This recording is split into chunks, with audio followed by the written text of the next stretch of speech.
Hai, Assalamualaikum. Apa khabar semua anda di rumah? Sudah sebulan kita semua duduk di rumah sepanjang PKP dan sepanjang sebulan ini jugalah anak-anak melakukan pembelajaran jarak jauh, pembelajaran dari rumah yang dibantu oleh guru-guru dan juga ibu bapa. Dan mungkin anda sedia maklum, baru-baru ini ada isu di mana ada ibu bapa yang marah pada guru kerana memberi kerja kepada anaknya pada waktu cuti ini. Dan kalau ikutkan sebenarnya ada juga ibu bapa yang merasakan guru-guru ni memberi kerja tak cukup kepada anak mereka. Ada juga ibu bapa yang tak kisah dapat kerja ke tak dapat kerja ke, dia okey sahaja. Um, Situasi pembelajaran dari rumah ini sebenarnya adalah satu fenomena yang baru bagi kebanyakan rakyat Malaysia. Kecualilah bagi mereka yang memang dari dulu lagi memilih untuk homeschool anak-anak di rumah. Tetapi bagi kebanyakan kita rakyat Malaysia, ini adalah satu perkara yang baru dan semua orang masih lagi dalam fasa menyesuaikan diri. Jadi sebenarnya adalah amat penting bagi kita untuk duduk sejenak, fikirkan tentang ini dan fahamkan keadaan ini. Supaya apabila kita boleh faham, kita boleh cari jalan penyelesaian. Dan kita tak tahu berapa lama lagi PKP ini akan berlanjutan. Mungkin akan berlanjutan lebih lama lagi daripada apa yang kita jangkakan. Okey, bila kita membicarakan tentang isu pembelajaran di rumah, kita kena faham 3 watak. Kenapa kita kena faham 3 watak ini? Adalah supaya apabila kita faham, kita lebih mudah untuk berempati terhadap orang lain.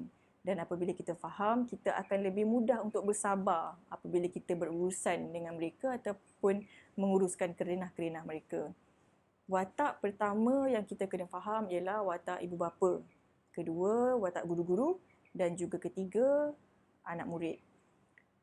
Bagi ibu bapa, sepanjang tempoh PKP ni, kita kena faham mereka ada yang masih perlu bekerja dari rumah, ada yang masih perlu keluar bekerja dan ada juga ibu bapa yang tidak perlu keluar bekerja, mereka memang tidak bekerja lah. Dan kita kena faham juga bahawa ibu bapa ni di samping mereka perlu bekerja, mereka juga perlu memastikan rumah tangga mereka terurus. Dari segi perlu pastikan rumah mereka bersih, cukup makan untuk anak-anak dan apabila duduk di rumah kena menguruskan anak yang bergaduh, kena menguruskan anak-anak yang menangis, anak itu, anak ini, anak yang nak makan tak berhenti-berhenti, kan? Dan pada masa yang sama juga apabila anak mereka mendapat kerja dari guru-guru, mereka perlu duduk bersama anak dan membantu pembelajaran anak.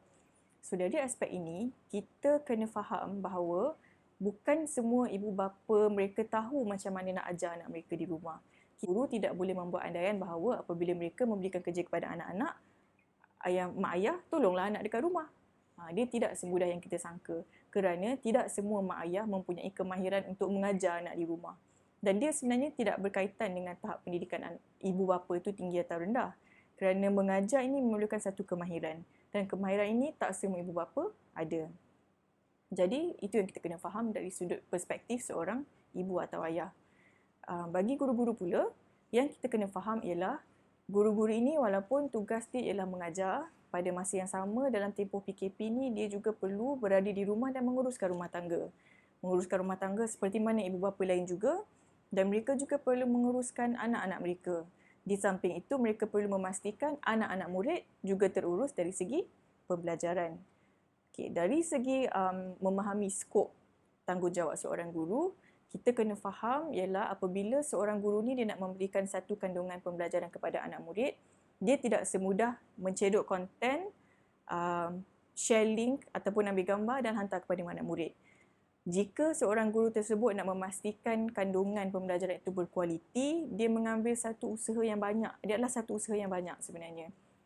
Maksudnya di sini, contohnya guru tersebut, dia perlu memastikan konten tersebut sesuai.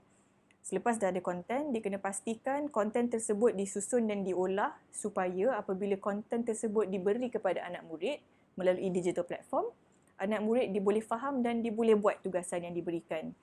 Mengajar secara live, dari segi face to face, memberikan arahan secara lisan, dia sangatlah tidak sama dengan memberi arahan secara penulisan dan juga anak murid itu perlu baca sendiri dan fahamkan sendiri. Kemudian, setelah kerja tu dihantar kepada anak murid, mereka kena pastikan anak murid ni buatlah. Lepas anak murid dah buat, anak murid akan hantar balik kepada guru. Mereka kena cek apa yang betul, apa yang salah. Kemudian mereka perlu rekodkan apa hasil daripada tugasan tersebut, compile supaya mereka boleh tengok apa progres anak murid ni. Tahap pemahaman dia okey ke tak? Masih lagi perlu banyak latihan tambahan ataupun tidak dalam topik tersebut. Jadi, di samping semua tugasan sebagai seorang guru, mereka juga perlu melakukan tugasan sebagai ibu bapa di rumah. So, itu yang kita kena faham tentang situasi guru-guru. Yang ketiga, kita kena faham situasi anak murid ataupun anak-anak kita. Di rumah dan di sekolah tak sama. Sekolah, tempat belajar. Rumah, tempat dia makan, tempat dia tidur, tempat dia bersukaria, tempat dia main, bergaduh dengan adik-beradik. Itu semua dibuat dekat rumah. Jadi, apabila kita tiba-tiba nak membawa situasi sekolah ke rumah, dia menjadi satu cabaran juga kepada anak tersebut untuk menyesuaikan diri. Anak-anak murid, apabila mereka belajar di sekolah, situasi tidak sama dengan apabila mereka belajar di rumah. Apabila mereka belajar di sekolah, mereka ada classroom, setting kelas, mereka ada kawan-kawan, mereka ada guru yang memantau. Jadi apabila mereka belajar di sekolah, proses pembelajaran tu lebih mudah kerana dia bukannya terpaksa bergantung pada motivasi diri semata-mata untuk push diri dia untuk belajar, tetapi ada co-regulators yang lain, kawan-kawan, guru-guru dan persekitaran sekolah yang membantu anak-anak untuk menghadirkan mood untuk belajar.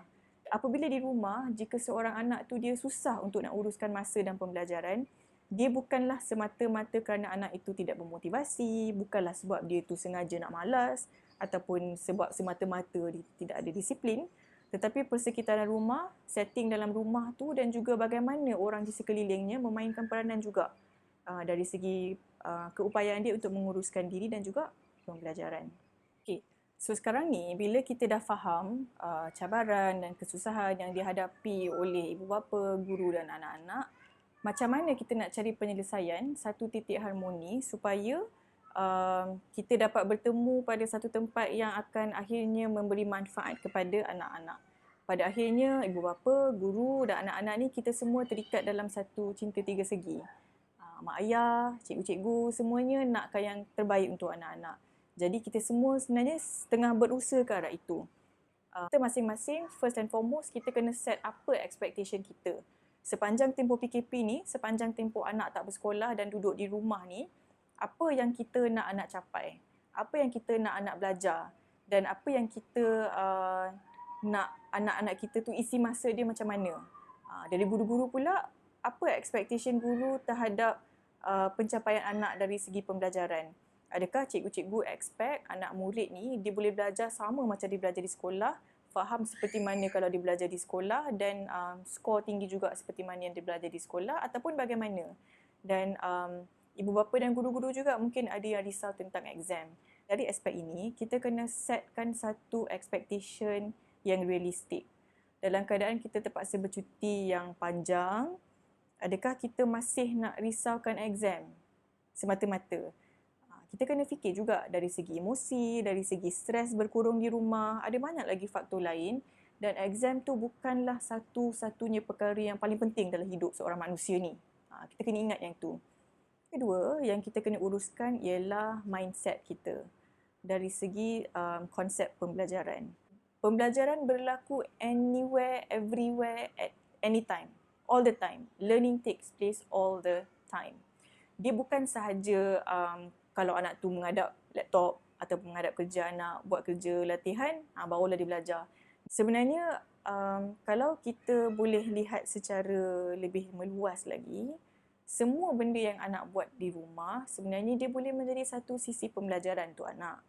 Jadi, kita kena tukar mindset kita. Pembelajaran ni bukan sahaja setakat akademik, tetapi apabila anak berada di rumah ni, kita ambil peluang itu untuk anak belajar kemahiran hidup. Ajak anak buat kerja rumah sama-sama, bersihkan laman rumah sama-sama, bahagikan tugasan, ada yang basuh baju, ada yang sedia baju, ada yang tolong bersihkan dapur. Jadi, katakanlah kalau ada sekolah yang tak mampu untuk nak mewujudkan online learning, pembelajaran jarak jauh, ibu ayah kena lihat secara positif. Kalau dia tak belajar akademik, okey tak apa, jom kita belajar tentang kehidupan. Belajarlah, ini ikan apa, ini ayam nak potong macam mana. Jadi itu semua adalah pembelajaran yang tidak sia-sia sebenarnya. pembelajaran yang waktu di sekolah dia tak dapat, tapi waktu dekat rumah aja dia dapat. Jadi mindset kita tentang learning, what learning is all about pun perlu berubah juga. Dan yang ketiga, kita kena perbaikilah komunikasi kita antara ibu bapa dengan guru-guru. So ibu ayah dia kena ceritalah apa expectation dia dari segi pembelajaran, ceritakan pada guru-guru. Guru-guru pun kena berkomunikasi dengan mak ayah, beritahu apa expectation, apa kekangan, apa masalah, realitinya macam mana. Dan sekiranya ada masalah antara ibu ayah dengan guru-guru ni, bincang baik-baik. Yang menjadi masalah ialah apabila mak ayah communicate dengan guru ataupun guru communicate dengan mak ayah, ada sedikit konflik ataupun pertelingkahan, kemudian disebarkan di media sosial. So yang itu tak betul lah. Sebab dia tidak membawa kepada kebaikan, malah membawa kepada banyak pula keburukan. So communicate nicely, be kind to one another. Ada masalah, the key word is always communicate. Berkomunikasilah antara mak ayah dan guru-guru. Sentiasa mulakan dengan bertanya khabar, tanya apa masalah, ada apa-apa yang boleh dibantu tak. Jadi apabila kita berkomunikasi dengan niat untuk memperbetulkan keadaan, mencari solution, selalunya dia akan lebih menjurus kepada kebaikan. Dan yang kita sangat-sangat tak boleh lupa ialah untuk berkomunikasi dengan anak. Kerana kita kena ingat pada akhirnya yang menerima tugasan tu adalah anak. Dan anak tu kita kena rajin tanya apa perasaan dia, okey ke tak buat kerja, susah ke, senang ke, ada apa-apa yang perlu dibantu ke tidak. Kalau kita nampak dia dah stres, kita nampak dia frust, kita nampak dia dah serabut, kepala otak tu suruh dia berhenti dulu. Kita nak, niat kita ialah supaya anak tu mendapat kebaikan, anak tu mendapat manfaat. Kalau itu yang kita niatkan, insya-Allah Allah akan bantulah supaya komunikasi kita akan menjadi komunikasi yang lebih positif. We are being kinder to other people. Okay? So, semoga apabila kita lebih memahami dan kita mengambil langkah untuk mencari satu titik penyelesaian, satu titik harmoni, anak-anak kita akan mendapat manfaat daripada ini. Di samping usaha-usaha yang kita lakukan ini, jangan lupa juga untuk berdoa supaya Allah memudahkan urusan guru-guru, Allah mudahkan urusan ibu bapa dan Allah mudahkan urusan anak-anak. Dan supaya anak-anak ini dikurniakan ilmu yang bermanfaat, dikurniakan kefahaman, dan selebihnya kita bertawakallah kepada Allah. Kita usaha, kita doa, kita tawakal. Buat the whole complete set, one whole cycle. Keep on doing it. Kerana pada akhirnya, tugas kita adalah pada proses, kekuatan kita adalah pada doa, dan keyakinan kita, tawakul kita adalah pada Allah. So, sehingga berjumpa lagi. Assalamualaikum warahmatullahi wabarakatuh.